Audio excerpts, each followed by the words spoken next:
आता हे वाटते ते गटाराचा पैसा काढून गटाराचा पण सेकंडसाठी कारण गटार आहे त्याच्यावरती बिल्डिंग झालं तर ही लढाई आहे ती शिवसेनेच्या अस्तित्वाची नाही आहे, मुंबईच्या अस्तित्वाची आहे, मुंबईतल्या मराठी माणसाच्या अस्तित्वाची. आणि रक्षक जी काय मी समिती म्हणतोय, समिती हा वेगळा भाग आहे, पण माझी शिवसेना जर रक्षक नसेल तर आणखी कोणती समिती तिचं मुंबईचं रक्षण करणार आहे? एका जिद्दीने आपण उतरलं पाहिजे आणि मोदींना सुद्धा आपण तो घाम फोडलाय. माझं तर म्हणणं आहे मोदींनी आता यावेळेस सुद्धा विधानसभेच्या वेळेला प्रचाराला आलंच पाहिजे. बघा तुम्हाला आणखी मोठी आहे ना ती सुद्धा तुमची सगळी काढून तुम्हाला पाठवून देतील. जिथे रोड शो करावा लागला पंतप्रधानांना घाटकोपरला, आपल्या कल्याणच्या जागेमध्ये एक साधी मध्यमवर्गीय महिला मी दिली साधी, तिच्या विरुद्ध कोण गद्दार आणि गद्दाराचं काय कर दोन्ही मस्त माल. एक तर तो स्वतः खुर्चीतच बसलेला आहे आणि पैसा आम्हा तरी सुद्धा माझ्या साऱ्या महिला कार्यकर्त्याला पाडायला देशाच्या पंतप्रधानांना बोलवावं लागलं. हा शिवसेनेचा विजय. देशाच्या पंतप्रधानांना साऱ्या महिलेला पाडायला काय एवढी तुमची केविलवाणी असतं. पण काही वाटेल ते करून ओरबाडायचं आणि सगळं राज्य हे जणू काय म्हणजे हातामध्ये भीतीचा कटोरा घेऊनच तुम्ही आमच्यासमोर आलं पाहिजे. आपल्या मुंबईच्या सुद्धा तिजोरीवरती जे काही डल्ला मारले 90,000 कोटीची आपली फिक्स डिपॉझिट होती, आता सांगतच नाही शिल्लक किती राहील. कारण बातम्या आपण जे वाचतो, एक बातमी आजच वाचली की ठाण्याच्या महापालिकेला आता भीतीचे डोळे लागले. हे ठाणे यांच्याचकडे ती बातमी मी आणली का आपण, ठाण्याच्या महापालिकेला भीतीचे डोळे लागले. तसंच मुंबईच्या महापालिकेला सुद्धा भीतीला लावलं तर करणार नाही. मेट्रो हा प्रोजेक्ट हा राज्य सरकार आणि केंद्राचा आहे, महापालिकेचा तसा संबंध नाहीये. पण आता एमएमआरडीकडे पैसे कमी पडायला लागले म्हणून महापालिकेकडे 3,000 कोटी, महापालिकेकडे 5,000 कोटी हे काढायला लागले. म्हणजे तर एमएमआरडीमध्ये मुंबईच्या मोक्याच्या जागा त्या विकून टाकतायत. विकल्या आता काय राहिलं नाहीये.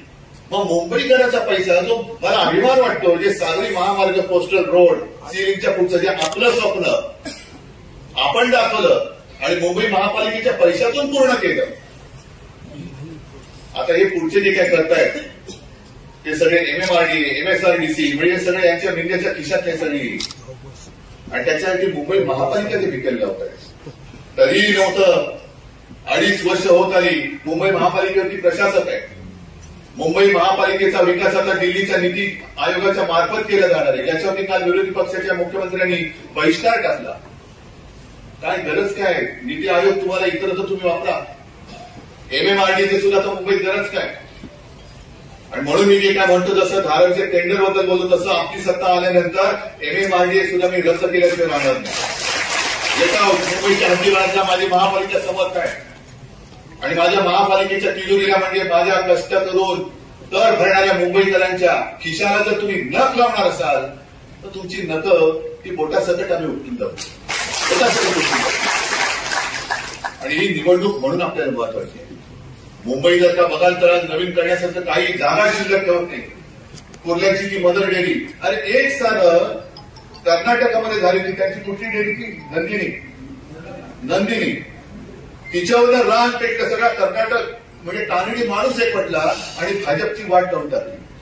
आमच्याकडे महानंदा गेली गुजरातला, हे गेलं गुजरातला, ते गेलं गुजरातला. मग कशाला जाता इकडे जाऊन आपण सगळेच गुजरातला, आम्ही तरी काय राहू इकडे.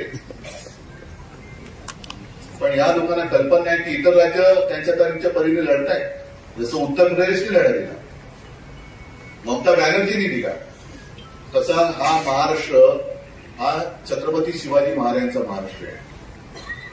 आणि छत्रपती शिवाजी महाराज की जय आम्ही उगाच नाही बोलत का त्यांची आज पूजा करतो. आम्हाला माहिती आहे आम्ही लाखो जन्म घेतले तरी आम्ही कोणी शिवाजी महाराजांची बरोबरी करू शकत नाही ना त्यांच्या मावळीशी करू शकत, आम्हाला माहिती. पण दैवताकडून काय घ्यायचं? जसं शिवसेना प्रमुख सांगायची की आपले जे हिंदू देवदेवता आहेत, कोणाच्या तर तलवार आहे, कोणाच्या त्रिशूळ आहे, कोण महिषासूर मर्दिनी आहे. महिषासूर मर्दिनी म्हणजे कोण संकट आल्यानंतर तिचा धावा करून नाही चालणार, तर महिलांनी महिषासूर मर्दिनीचं रूप धारण करून त्या महिषासुराचा वध केला पाहिजे हे त्यातून आपण शिकलो.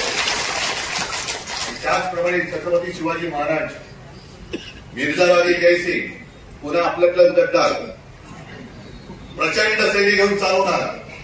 अनेक किल्ले गड किल्ले महाराजांना शेवटी शरणागती पत्करावं लागली. पण एवढा एका प्रचंड होता की इलाज होता, कारण त्यांना माहिती होतं मिंगला राजाला की या राजाचा जीव हा नुसता राज्यामध्ये नाहीये तर त्याच्या रयतेमध्ये आहे, त्याच्या जनतेमध्ये आहे. म्हणून त्यांनी कत्तल सुरू केली.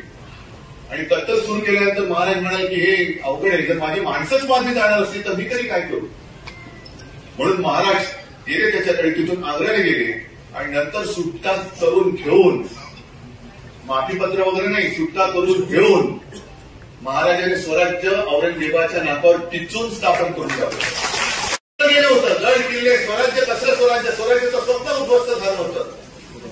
तरी देखील महाराजांनी शौर्य गाजवलं आणि स्वराज्य स्थापन करून दाखवलं. आणि त्याच महाराजांकडे आज आम्ही ती स्फूर्ती घेऊन उभं राहिले. सगळं तुम्ही माझं घेतलात तरी तुमच्या नाकावर टिचून माझी झाड आपण दाखवली.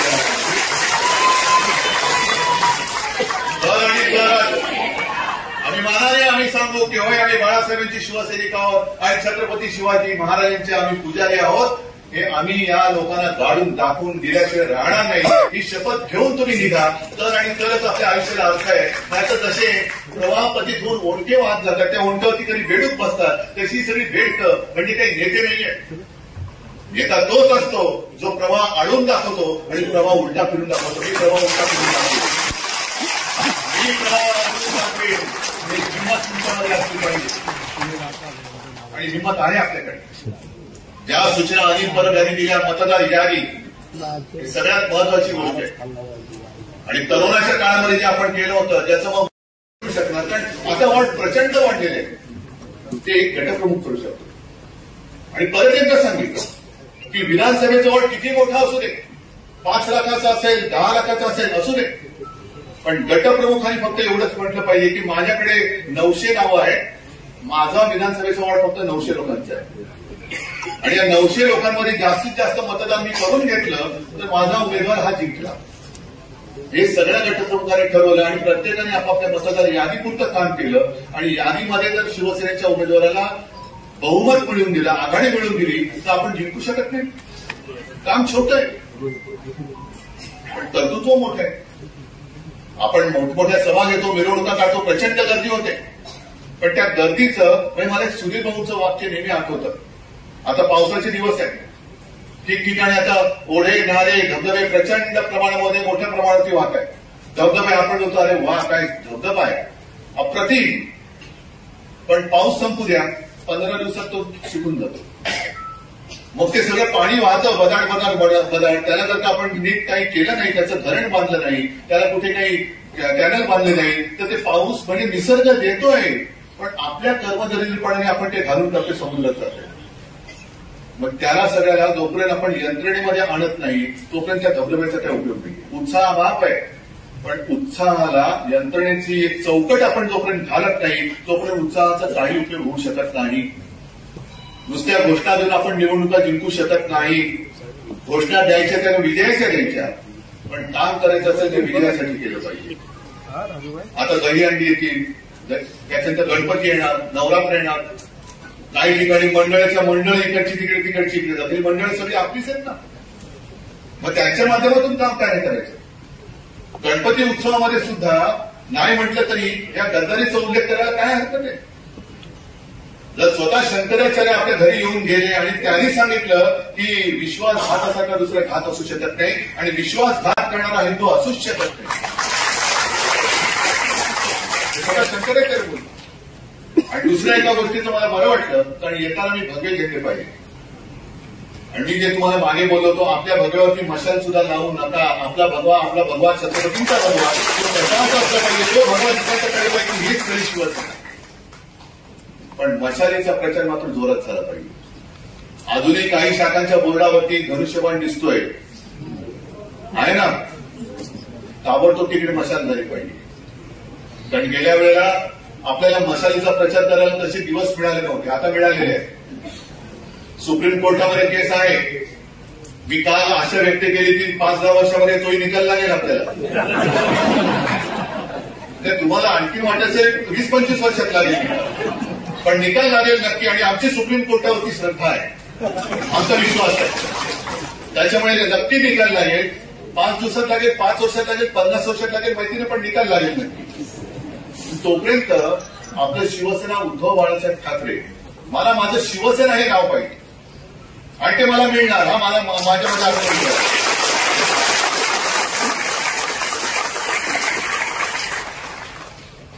धनुष्यबाण तुम्ही चोरला असाल तरी माझं मत आहे की सुप्रीम कोर्टाचा निकाल आहे तो लागेल, पण आता मशालीचा प्रचार हा घरोघरी करा.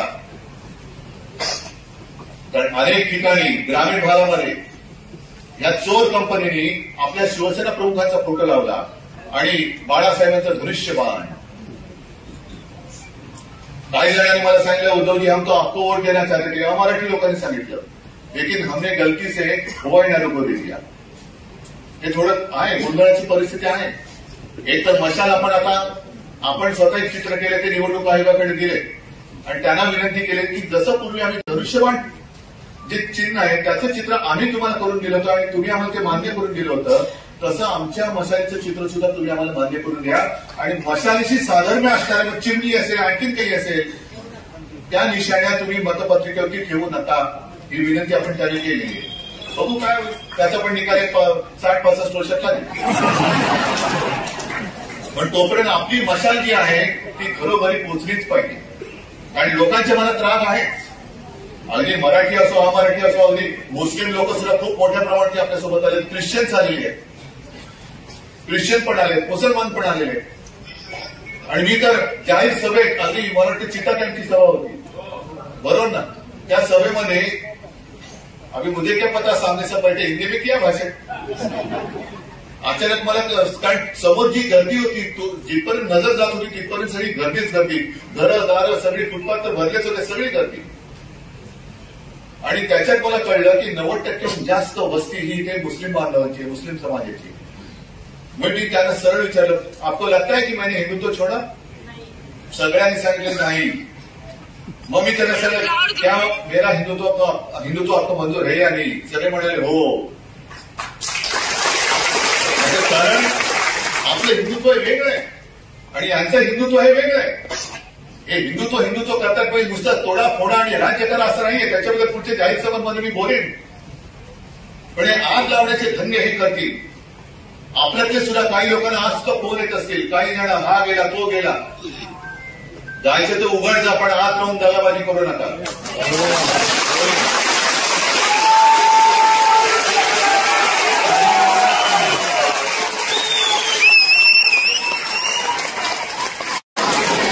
मी आणि माझा शिवसेना प्रमुखाने जोडून दिलेले शिवसैनिक राहतील, त्यांना ठेवून मी लढाई जिंकून जातो.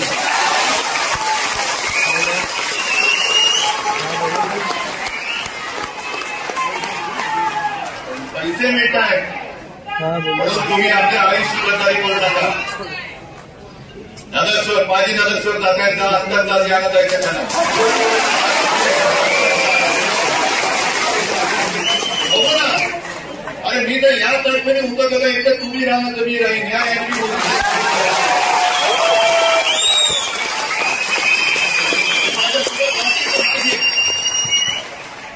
समोर राहतील ते समोरचे माझे शत्रू. आणि हेच तर आपण असं म्हणतो भाऊ गीतेमध्ये हेच तर सांगितलेलं आहे. गीतेचं सार दुसरं काय असू शकेल. यावेळेला अर्जुनाने पाहिलं की अरे माझे सगळे स्वरे माझे नातेवाईक माझ्या समोर आहेत. यातना एवढं स्वाभाविक आहे. मलाही यातना होत नसतील. कालपर्यंत माझ्या घरामधली सगळी लोक हे माझ्या घरावरती चालून येत आहेत. अगदी त्या अनिल देशमुखांनी सांगितलं की कसं मला आणि आदित्यला तुरुंगात टाकण्यासाठी या फडणवीसाची डाव होते.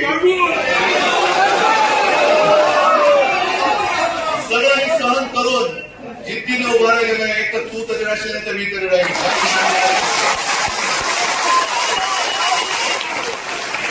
मला माहिती आहे अजूनही माझ्याकडे अधिकृत पक्ष नाहीये, माझ्याकडे चिन्ह नाहीये, माझ्याकडे पैसा नाहीये. पण मी केवळ आव्हान देऊ शकतो आणि देतो ते तुमच्या ताकदीवर तुमच्या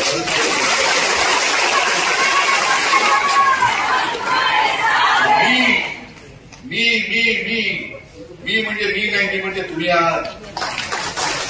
दिल्लीच्या छातीमध्ये थंडी भरली ती उद्धव ठाकरेची नाही, ती तुम्ही तुमच्यामुळे भरली. म्हणून तुम्हाला ज्या काही सूचना दिलेल्या आहेत अनिल परबने दिल्या आहेत, दिवाकरजींनी दिल्या आहेत, या तंतोतंत पाळणार असाल तर मैदानात उतरा. ही लढाई आहे, रणांगण आहे. हे एराजवळाचं काम नाही. मर्द असाल तर रणांगणात उतरा, नाही तर काठावरती बसून आपण लढाई बघा. आणि मला खात्री आहे त्या आदेश दिलाच, तुम्ही शिवसैनिक आहात. एका वाक्यात आदेश म्हणा किंवा काही सांगतो, तुम्ही शिवसैनिक आहात. शिवसैनिकाची ओळख सोडू नका.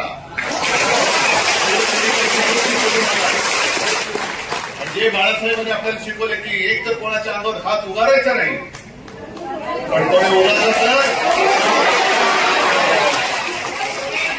अंगावरती उठलेला हात जागेवर ठेवायचा नाही.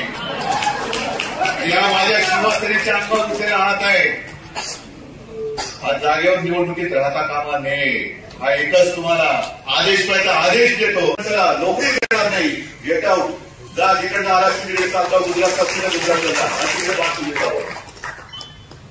आणि म्हणून त्याला ती शिवसेना नकोय. कारण शिवसेना जोपर्यंत आहे तोपर्यंत मुंबई गेल्याचं स्वप्न त्यांचं आपण साकार होऊ देणार नाही. त्यांना फक्त माहितीये, म्हणून मुंबई जिंकण्यासाठी शिवसेनेला त्यांना संपवायची, शिवसेना तोडायची आणि आपले बूथ सारखे लाचार त्यांना कळत नाही ते खुर्चीसाठी आईच्या खुशीवरती वार करतायत.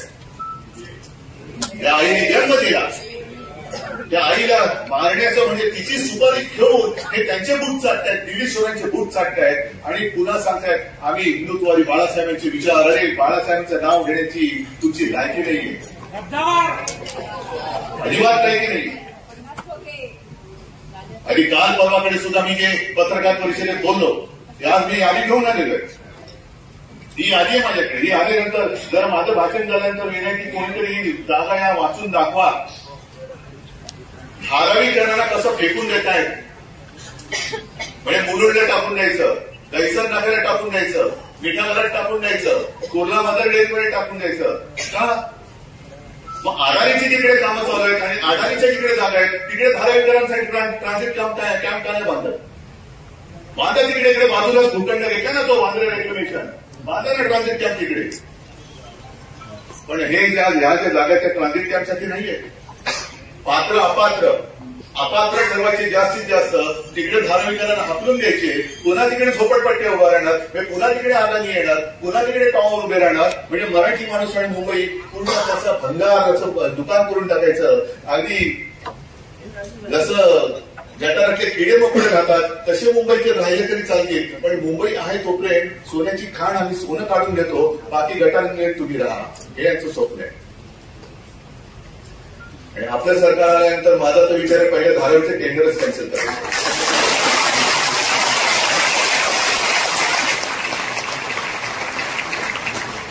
पण धारावीचा विकास जरूर पाहिजे, पण धारावीच्या नावाखाली तुम्ही माझी मुंबई बकार करणार असाल तर मग ते टेंडर मी फाडून फेकून दिल्याशिवाय राहणार नाही. नक्कीच फाडू शकतो. एक तर धारावीकरांना न्याय मिळणार नाही.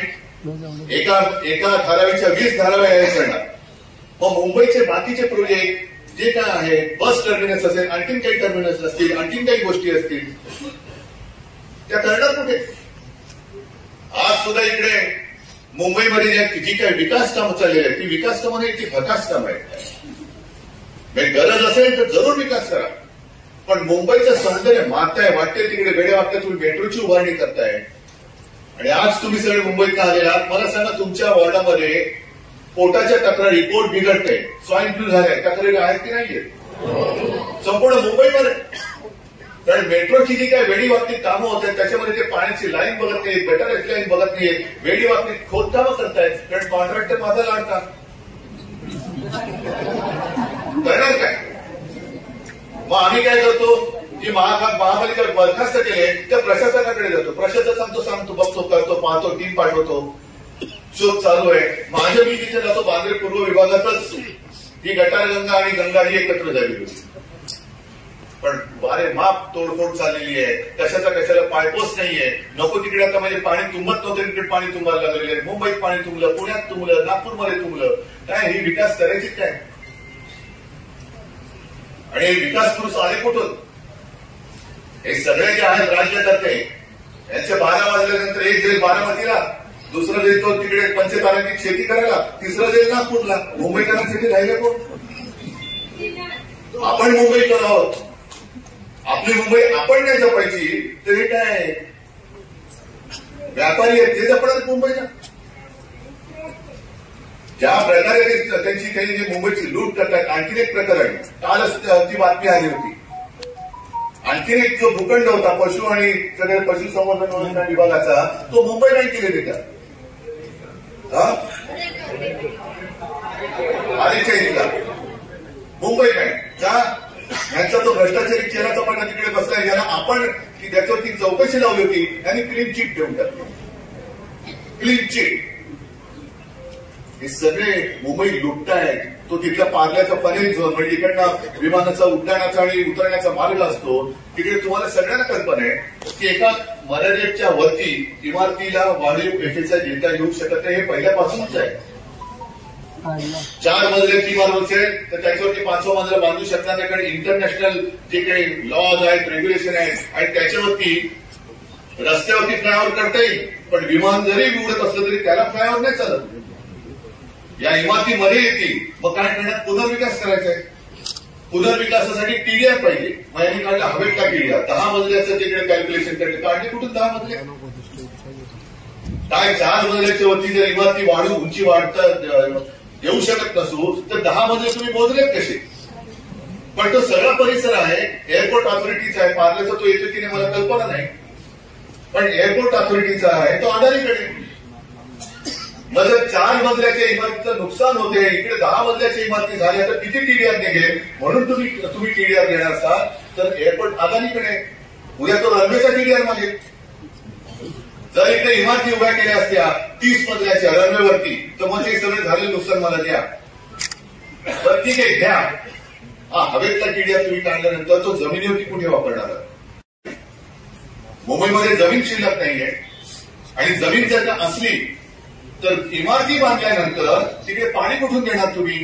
गटाराची योजना कोण करणार? रस्त्याची योजना कशी करणार? आम्हाला काय माहिती नाहीये. ते तुमचं तुम्ही बघा. माझा अडाणी माझा लाडला हे सगळे बिल्डर आहेत. रस्त्याचे कॉन्ट्रॅक्टर काल परवाकडे आधी त्याने घोटाळा काढला. म्हणजे वारे माप खात सुटले. पूर्वी भूखंडाचं श्रीखंड होतं, आता हे वाटते ते गटाराचा पैसा काढून गटाराचा पण श्रीखंडासाठी. कारण गटार आहे त्याच्यावरती बिल्डिंग झालं तर ही लढाई आहे ती शिवसेनेच्या अस्तित्वाची नाहीये, मुंबईच्या अस्तित्वाची आहे, मुंबईतल्या मराठी माणसाच्या अस्तित्वाची. आणि रक्षक जी काय मी समिती म्हणतोय, समिती हा वेगळा भाग आहे, पण माझी शिवसेना जर रक्षक नसेल तर आणखी कोणती समिती तिचं मुंबईचं रक्षण करणार आहे? एका जिद्दीने आपण उतरलं पाहिजे. आणि मोदींना सुद्धा आपण तो घाम फोडलाय. माझं तर म्हणणं आहे मोदींनी आता यावेळेला सुद्धा विधानसभेच्या वेळेला प्रचाराला आलंच पाहिजे. बघा तुम्हाला आणखी वोटली आहे ना, ही सुद्धा तुमची सगळी काढून तुम्हाला पाठवून देतो. जिथे रोड शो करावा लागला पंतप्रधानांना घाटकोपरला, आपल्या कल्याणच्या जागेमध्ये एक साधी मध्यमवर्गीय महिला मी दिली, साधी. तिच्या विरुद्ध कोण? गद्दार आणि गद्दाराचं काय कर? दोन्ही मस्त माल. एक तर तो स्वतः खुर्चीतच बसलेला आहे आणि पैसा आम्हा, तरी सुद्धा माझ्या साऱ्या महिला कार्यकर्त्याला पाडायला देशाच्या पंतप्रधानांना बोलवावं लागलं. हा शिवसेनेचा विजय. देशाच्या पंतप्रधानांना साऱ्या महिलेला पाडायला काय एवढी तुमची केविलवाणी अफसर? पण काही वाटेल ते करून ओरबाडायचं आणि सगळं राज्य हे जणू काय म्हणजे हातामध्ये भीकेचा कटोरा घेऊनच तुम्ही आमच्यासमोर आलं पाहिजे. आपल्या मुंबईच्या सगळ्या तिजोरीवरती जे काही डल्ला मारल्याने 90,000 कोटीची आपली फिक्स डिपॉझिट होती, आता सांगतच नाही शिल्लक किती राहील. कारण बातम्या आपण ज्या वाचतो, एक बातमी आजच वाचली की ठाण्याच्या महापालिकेला आता भीकेचे डोळे लागले. हे ठाणे यांच्याचकडे ती बातमी मी आणले का? आपण ठाण्याच्या महापालिकेला भीकेचे डोळे लागले. तसंच मुंबईच्या महापालिकेला सुद्धा भीकेला लावलं तर करणार नाही. मेट्रो हा प्रोजेक्ट हा राज्य सरकार आणि केंद्राचा आहे, महापालिकेचा तसा संबंध नाहीये. पण आता एमएमआरडीकडे पैसे कमी पडायला लागले म्हणून महापालिकेकडनं 3,000 कोटी, महापालिकेकडनं 5,000 कोटी हे काढायला लागले. म्हणजे तर एमएमआरडीए मध्ये मुंबईच्या मोक्याच्या जागा त्या विकून टाकतायत. विकल्या, आता काय राहिलं नाहीये. मग मुंबईकरांचा पैसा जो मला अभिमान वाटतो, जे सागरी महामार्ग, कोस्टल रोड, सीलिंगच्या पुढचं जे आपलं स्वप्न आपण दाखवलं आणि मुंबई महापालिकेच्या पैशातून पूर्ण केलं. आता हे पुढचे जे काय करतायत ते सगळे MMRD, MSRDC म्हणजे सगळे यांच्या निंद्याच्या खिशातले सगळी, आणि त्याच्यासाठी मुंबई महापालिका ते विकेल लावत आहे.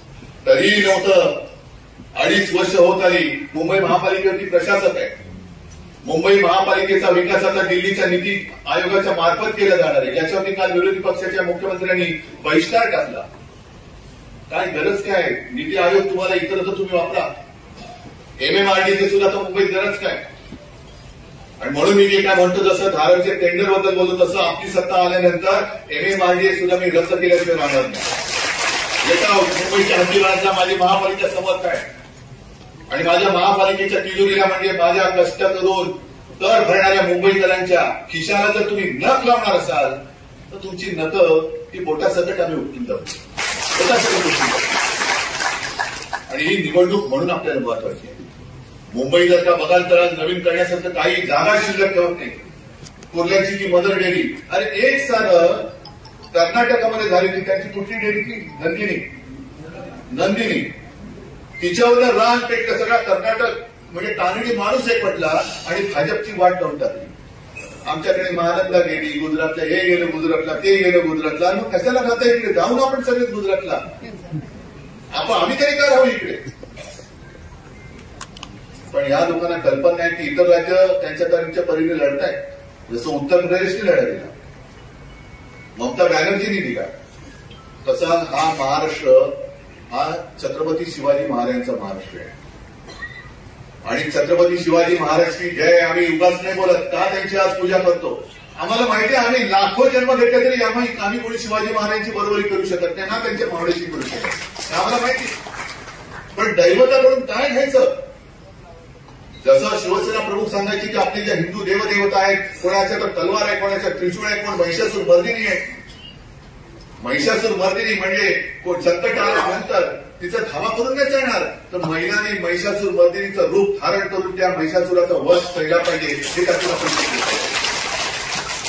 त्याचप्रमाणे छत्रपती शिवाजी महाराज मिर्झाराजे जयसिंग पुन्हा आपलं प्लस गद्दार प्रचंड सैन्य घेऊन चालून आला. अनेक किल्ले गड किल्ले महाराजांना शेवटी शरणागती पत्करावं लागली. आणि एवढा एका प्रचंड होता की इलाज नव्हता, कारण त्यांना माहिती होतं मिर्झाराजेला की या राजाचा जीव हा नुसता राज्यामध्ये नाहीये तर त्याच्या रयतेमध्ये आहे, त्याच्या जनतेमध्ये आहे. म्हणून त्यांनी कत्तल सुरू केली. आणि कत्तल सुरू केल्यानंतर महाराज म्हणाले की हे अवघड आहे, जर माझी माणसंच मारली जाणार असतील तर मी तरी काय करू. म्हणून महाराज गेले त्याच्याकडे, तिथून आग्र्याला गेले आणि नंतर सुटका करून घेऊन, माफीपत्र वगैरे नाही, सुटका करून घेऊन महाराजांनी स्वराज्य औरंगजेबाच्या नाकावर टिचून स्थापन करून टाकलं. गेलं होतं गड किल्ले, स्वराज्य कसलं स्वराज्य, स्वराज्याचं स्वप्न उद्ध्वस्त झालं होतं. तरी देखील महाराजांनी शौर्य गाजवलं आणि स्वराज्य स्थापन करून दाखवलं. आणि त्याच महाराजांकडे आज आम्ही ती स्फूर्ती घेऊन उभं राहिले. सगळं तुम्ही माझं घेतलात तरी तुमच्या नाकावर टिचून माझी झाड आपण दाखवली.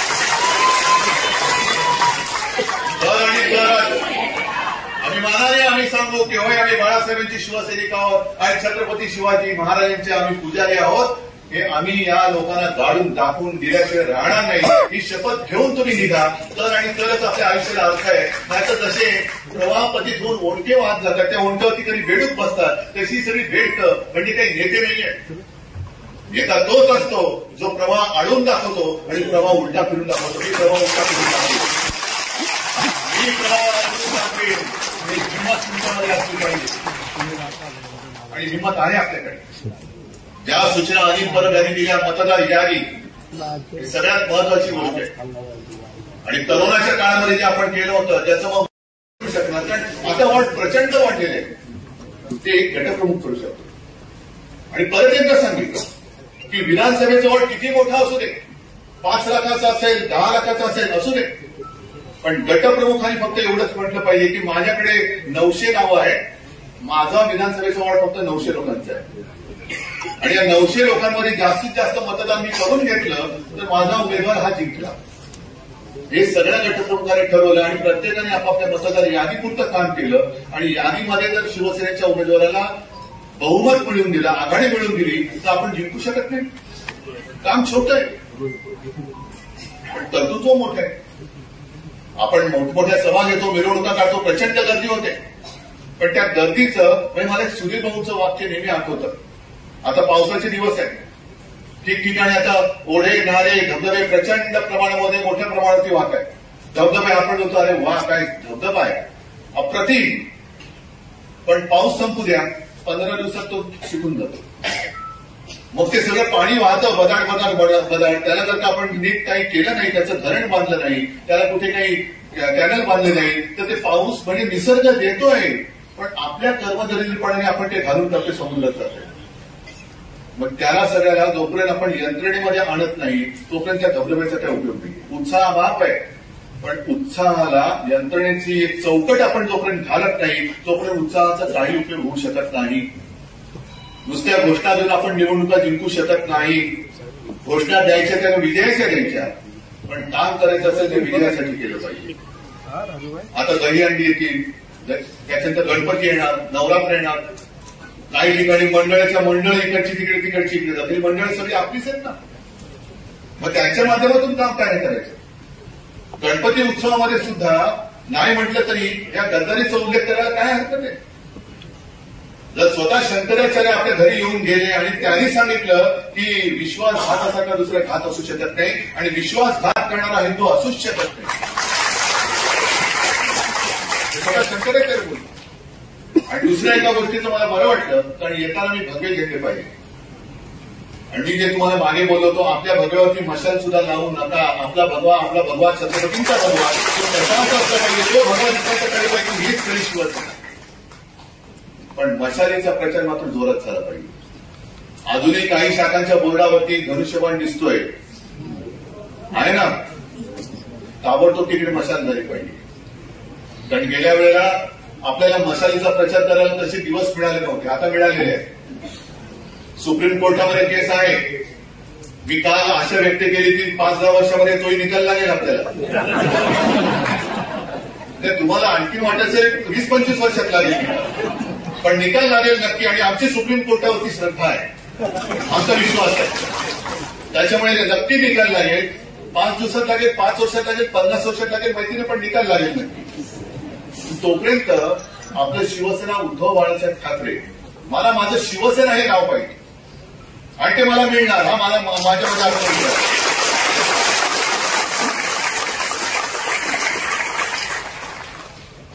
धनुष्यबाण तुम्ही चोरला असाल तरी माझं मत आहे की सुप्रीम कोर्टाचा निकाल आहे तो लागेल, पण आता मशालीचा प्रचार हा घरोघरी करा. कारण अनेक ठिकाणी ग्रामीण भागामध्ये या चोर कंपनीने आपल्या शिवसेना प्रमुखांचा फोटो लावला आणि बाळासाहेबांचं धनुष्यबाण. काही जणांनी मला सांगितलं, उद्धवजी हम तो आपको वोट देना चाहते थे. मराठी लोकांनी सांगितलं, लेकिन हमने गलती से हवाई नारों को दे दिया. हे थोडं आहे, गोंधळाची परिस्थिती आहे. एक तर मशाल आपण स्वतः चित्र केले, ते निवडणूक आयोगाकडे दिले आणि त्यांना विनंती केली की जसं पूर्वी आम्ही धनुष्यबाण जे चिन्ह आहे त्याचं चित्र आम्ही तुम्हाला करून दिलं होतं आणि तुम्ही आम्हाला ते मान्य करून दिलं होतं, तसं आमच्या मशालीचं चित्र सुद्धा तुम्ही आम्हाला मान्य करून द्या. आणि मशालीशी साधर्म्य असणाऱ्या चिमणी असेल, आणखीन काही असेल, त्या निशाण्या तुम्ही मतपत्रिकेवरती ठेवू नका, ही विनंती आपण त्याने केली आहे. बघू काय होईल, त्याचा पण निकाल 60-65 वर्षात लागेल. पण तोपर्यंत आपली मशाल जी आहे ती घरोघरी पोहोचलीच पाहिजे. आणि लोकांच्या मनात राग आहे, अगदी मराठी असो, अमराठी असो, अगदी मुस्लिम लोक सुद्धा खूप मोठ्या प्रमाणात आपल्यासोबत आले, ख्रिश्चन्स आलेले आहेत, ख्रिश्चन पण आले, मुसलमान पण आलेले आहेत. आणि मी तर जाहीर सभेत, अगदी मराठी चिता त्यांची सभा होती बरोबर ना, त्या सभेमध्ये अभी मुझे क्या पता सामने सब बैठे हिंदी में किया भाषण. अचानक मला, कारण समोर जी गर्दी होती, जिथपर्यंत नजर जात होती तिथपर्यंत सगळी गर्दीच गर्दी, घरं दारं सगळी, फुटपाथ तर भरलेच होते, सगळी गर्दी. आणि त्याच्यात मला कळलं की 90% जास्त वस्ती ही इथे मुस्लिम बांधवांची, मुस्लिम समाजाची. मग मी त्यांना सरळ विचारलं, आपको लगता है की मैंने हिंदुत्व छोडा. सगळ्यांनी सांगितलं नाही. मग मी त्यांना सगळं क्या मेरा हिंदुत्व आपको मंजूर है या नाही, सगळे म्हणाले हो. कारण आपलं हिंदुत्व हे वेगळं आहे आणि यांचं हिंदुत्व हे वेगळं आहे. हे हिंदुत्व करतात पण नुसतं तोडा फोडा आणि राज्य करा असं नाहीये. त्याच्याबद्दल पुढच्या जाहीर सभांमध्ये मी बोलेन. पण हे आग लावण्याचे धंदे हे करतील. आपल्यातले सुद्धा काही लोकांना आज फोन येत असतील, काही जण हा गेला तो गेला. जायचं तर उघड जा, पण आत राहून दगाबाजी करू नका.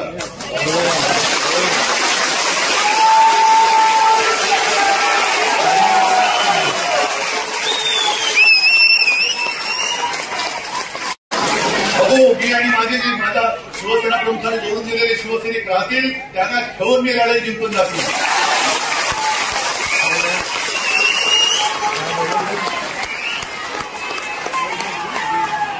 पैसे मिळत आहेत म्हणून तुम्ही आपल्या आयुष्य गद्दारी करू नका.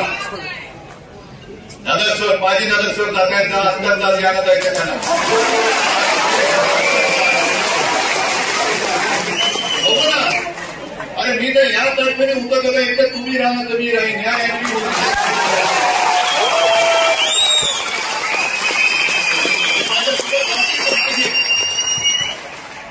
समोर जातील ते समोरचे माझे शत्रू. आणि हेच तर आपण असं म्हणतो भाऊ, गीतेमध्ये हेच तर सांगितलेलं आहे. गीतेचं सार दुसरं काय असू शकेल. यावेळेला अर्जुनाने पाहिलं की अरे माझे सगळे स्वारे माझे नातेवाईक माझ्या समोर आहे. यातना एवढं स्वाभाविक आहे, मलाही यातना होत नसेल. कालपर्यंत माझ्या घरामध्ये सगळे लोक हे माझ्या घरावरती चालून येत आहेत. अगदी त्या अनिल देशमुखांनी सांगितलं की कसं मला आणि आदित्यला तुरुंगात टाकण्यासाठी या फडणवीसाची डाव होते. सगळं मी सहन करून जिद्दीने उभा राहिलेलं आहे. एक तर तू तरी राहशील तर मी तरी राहील.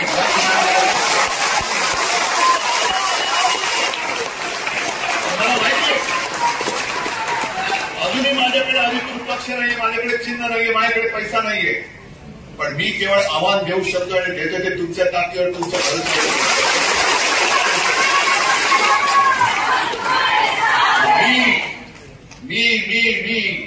मी म्हणजे मी नाही, मी म्हणजे तुम्ही आहात. दिल्लीच्या छातीमध्ये थंडी भरली आहे ती उद्धव ठाकरेची नाही, ती तुम्ही तुमच्यामुळे भरलेली आहे. म्हणून तुम्हाला ज्या काही सूचना दिलेल्या आहेत, अनिल परबने दिल्या आहेत, दिवाकरजींनी दिल्या आहेत, या तंतोतंत पाळणार असाल तर मैदानात उतरा. ही लढाई आहे, रणांगण आहे. हे एराजवळचं काम नाही. मर्द असाल तर रणांगणात उतरा, नाही तर काठावरती बसून आपण लढाई बघा. आणि मला खात्री आहे त्या आदेश दिलास, तुम्ही शिवसैनिक आहात. एका वाक्यात आदेश म्हणा किंवा काही सांगतो, तुम्ही शिवसैनिक आहात. शिवसैनिकाची ओळख सोडू नका. जे बाळासाहेबांनी आपल्याला शिकवले की एक तर कोणाच्या अंगावर हात उगारायचा नाही, पण कोणी उगारला तर अंगावरती उठलेला हात जागेवर ठेवायचा नाही.